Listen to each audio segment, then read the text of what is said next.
Hello everyone, आप सभी कोई कैसे हैं? आई होप आप लोग बहुत अच्छे होंगे। आप सभी को का स्वागत है मेरे चैनल जिसका नाम है मिसेस आनंद क्लासेस और मैं हूँ स्मृति। लास्ट क्लास में हमने किया था चैप्टर, आपने कंप्लीट किया था स्टेट ह्यूमन राइट्स कमीशन को। उस पे हमने एमसीक्यूज भी सॉल्व किया है। सो आज हम लोग स्टार्ट करेंगे नेशनल कमीशन फॉर वुमेन। ठीक है, फटाफट से विदाउट टाइम वेस्ट किया हम लोग स्टार्ट करते हैं। Okay, so it is also a very important chapter. ठीक है,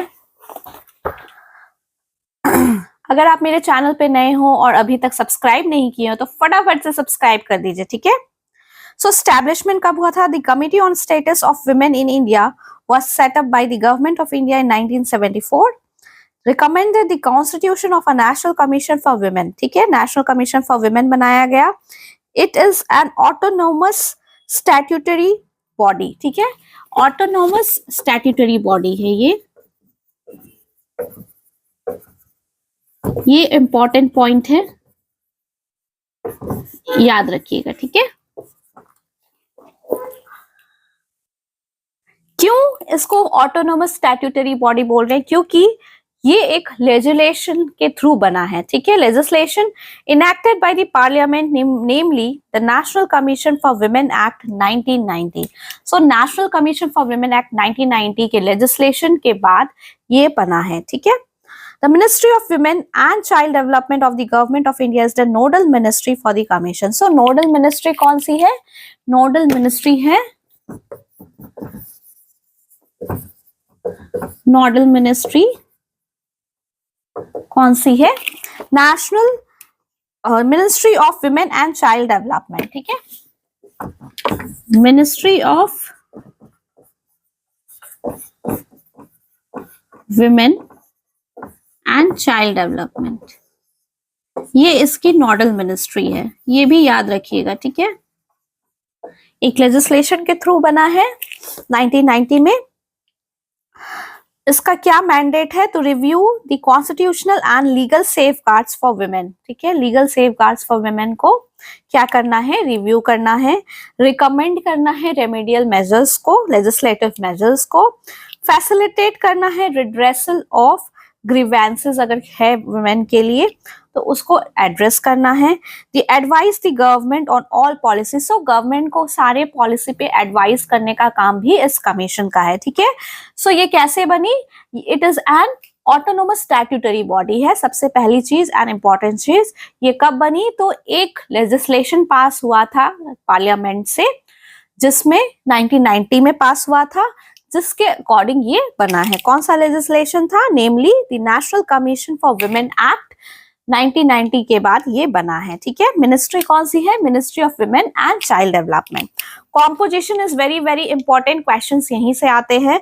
सो कॉम्पोजिशन हम लोग देखेंगे, consisting of a chairperson and 5 members and a member secretary. So chairperson होते हैं, 5 मेंबर होते हैं और एक मेंबर सेक्रेटरी होता है। ठीक है, this is very very important, ये आपको एकदम याद रखना है। ठीक है, एकदम भूलना नहीं है कि इसका कॉम्पोजिशन क्या है। कॉम्पोजिशन ही सबसे ज्यादा पूछा जाता है एग्जाम में, प्रीलिम्स में। ठीक है, so composition is very very important.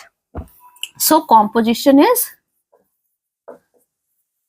एक चेयरपर्सन होंगे, 5 मेंबर्स होंगे और एक मेंबर सेक्रेटरी होगा।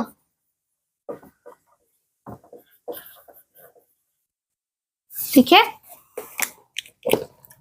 so the chairperson should be someone who is committed to the cause of women. The 5 members should be amongst persons of ability, integrity and standing who have experience in law या फिर legislation, who had experience trade unionism, management of an industry or an organization committed to increasing the employment potential of women. ठीक है, however at least 1 member each should belong to the scheduled castes and scheduled tribes respectively.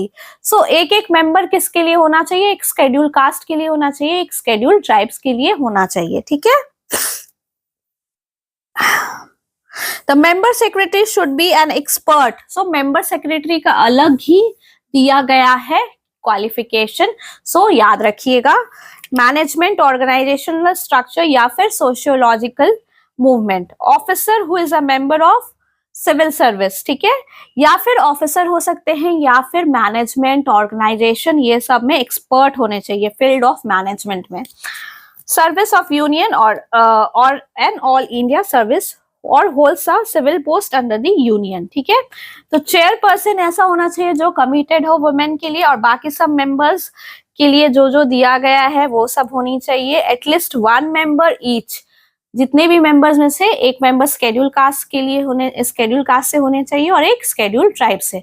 सो कहाँ से ये appoint होते हैं? They are nominated.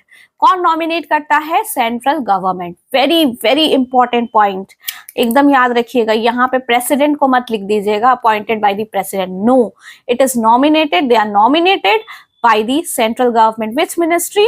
Ministry जो हमने nodal ministry किया था उसके, ठीक है, ministry of women and child development. So इनका सैलरीज, अलाउंसेस सब कुछ सेंट्रल गवर्नमेंट ही डिसाइड करती है। होल्ड ऑफिस, इनका टेन्योर कितना है? 3 years। सो नॉमिनेट होते हैं ये, कौन नॉमिनेट करता है?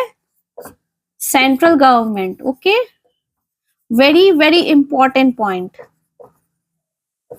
सो टेन्योर क्या होता है? 3 years होता है। Tenure is very also very important, ठीक है। So they can relinquish their office at any time. The central government can also remove the person on any ground, ठीक है। कौन कौन से ग्राउंड पे रिमूव कर सकते हैं? So if the individual becomes an undischarged insolvent, if the individual gets convicted to an imprisonment for an offense which involves moral, मतलब moral turpitude को इन्वॉल्व करते हुए इम्प्रिजन हुए हैं। If the individual is declared of unsound mind, ठीक है, if the individual refuses और acts to become और बिकम्स इनकेपेबल ऑफ एक्टिंग, मतलब अपना काम नहीं कर पा रहे हैं। If the individual absence himself herself from 3 consecutive meetings, अगर 3 कंसेक्यूटिव मीटिंग से वो गायब है तो फिर वो क्या होंगे? वो कमीशन के मेंबर नहीं कहलाएंगे अगर वो बिना परमिशन के गए हैं, ठीक है। If the individual has abused once official position, तो भी वो आउट हो जाएंगे, ठीक है। तो ये सब रिमूवल का ये है, क्या बोलते हैं, सर्कमस्टांसेस है जिसमें वो रिमूव हो सकते हैं, ठीक है। तो यहाँ तक क्लियर हो गया आपको सारे पॉइंट्स। कॉम्पोजिशन क्या है, कौन नॉमिनेट करता है, टेन्योर क्या है, 3 years, ठीक है। हाउएवर वो कभी भी अपने रेजिग्नेशन देके वो हट सकते हैं। फंक्शंस क्या क्या है?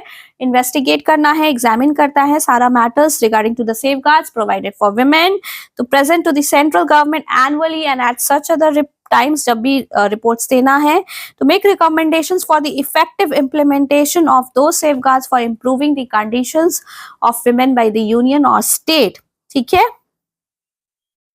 To review the existing provisions of the constitution and other laws affecting women, सारे चीज को रिव्यू करना है। To look into complaints, deprivation of matters related to, किस किस पे complaints के किस किस मैटर पे हम लोग देख सकते हैं, कमीशन देखती है। deprivation of women's rights है, non implementation of laws enacted to provide protection to women and also to achieve the objective of equality and development. Compliance, non compliance है अगर ऑफ पॉलिसी डिसीजंस और instructions, to call for special studies और investigations into specific problems या situations, to undertake promotional and educational research so as to suggest ways किसमें हम represent कर सकते हैं। रिसर्च फील्ड में भी कमीशन को करना है, रिसर्च करना है ताकि हम विमेन को हर स्फीयर में दे सके।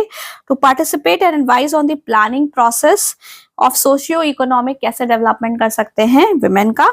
To evaluate the progress of the development of women under the union, to visit करना जेल, कोई भी जेल जहाँ पे विमेन है, ठीक है।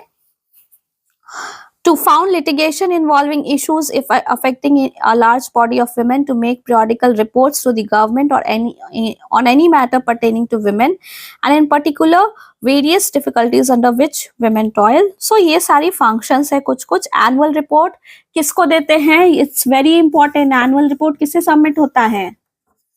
जिसने nominate किया, that is central government। okay, very very important point, please भूलिएगा नहीं, ठीक है।